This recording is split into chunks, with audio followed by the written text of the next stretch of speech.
Communication is not a one-way street. You can't just rely on the person giving you a message. You have to get in the habit of double-checking what you think you heard to get all the information you can. According to this report, communication problems cost the sheet metal industry over $100 million a year through time and materials lost because of miscommunication. Now, I hate to admit it, but that happens around here all the time. We had to send Cliff out to a job 3 times a while back just to get measurements on some simple transition duct. The job was 35 miles away, 70 miles round trip, and he had to drive out there 3 times just because he couldn't get his instructions straight from Ty. On the other hand, Ty isn't the best at communicating what he needs. Hey, Russ, come here. Check. You remember that wild goose chase we went on a couple of weeks ago trying to find that Washington job? Oh, do I? My butt's still in the sling from the chewing out Sam gave us. Yeah. It all started when I made the mistake of walking by Ty's office. Yeah. Can you hold on for a second? Listen, I need you to take this over to the Washington job site and install that new unit. It just came in and they're waiting for it. I'm really busy here. This is a rush job, so take someone with you. Thanks, Rennie. Bye. Okay, I'm back. Yeah, okay. Yes, we can do that. Yeah, we're going to Washington. Here's the paper. That's how it all innocently started. Russ and I picked up the new unit and headed out to the Washington Circle job. But when we got to where we thought it was, there was no crew.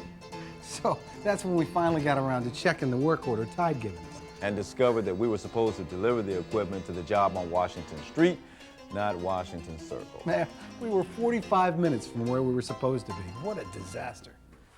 All right, now that communication screw-up, like most, was hardly just the sender's fault. Now, it's true, Ty wasn't clear on what Washington he was talking about, but I didn't question him, and I didn't check on what I thought he said against the work order. So, we're both to blame. But let's set aside the issue of who's at fault and look for a moment at just what this simple little mistake actually cost. We wasted nearly 2 hours of time screwing around. Now, given Russ's and my combined hourly wage plus insurance and other fringes, it comes to about $130 an hour between the two of us. So that's $260 in lost wages. Now, figuring we put 60 miles on the van that we didn't have to, you add another $25 for a total of $285 we just burned.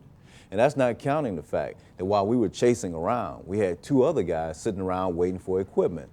So all of a sudden, we're looking at $500 that the company will have to make up just to cover our mistake. Think of that. That sort of thing happens all the time. It comes down to this. Either we get our act together, or there ain't gonna be an act. Listen up. Ty's working on his communication skills, but it's going to take time. He's the best sheet metal worker I've ever known. Knows more than I ever will. But sometimes he forgets that not everybody knows as much as he does. Yeah, Rennie had the work order, but because he took it for granted he was going to Washington Circle, he didn't bother to look at it. That, obviously, was the first in a series of mistakes. And here's a simple tip. If somebody tells you something important, make sure you understand it.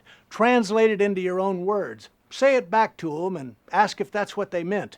If necessary, take out paper and pencil and draw a picture. Don't be afraid that asking questions will make you look stupid. You'll look a lot more like an idiot if you screw up a job. Like I said, Ty is 100% better than he used to be, but there's still room for improvement. So, until he reaches perfection, everybody's going to have to be responsible for making sure they understand what they're supposed to do. Now, we have 2 more assignments from Ty. After listening to his instructions, use your worksheets to see what else you need from him. Now, what do I have to do? Take him by the hand and lead him to the job site? Teach him how to read English? Everything was spelled out in the job order. If he had any questions, all he had to do was ask.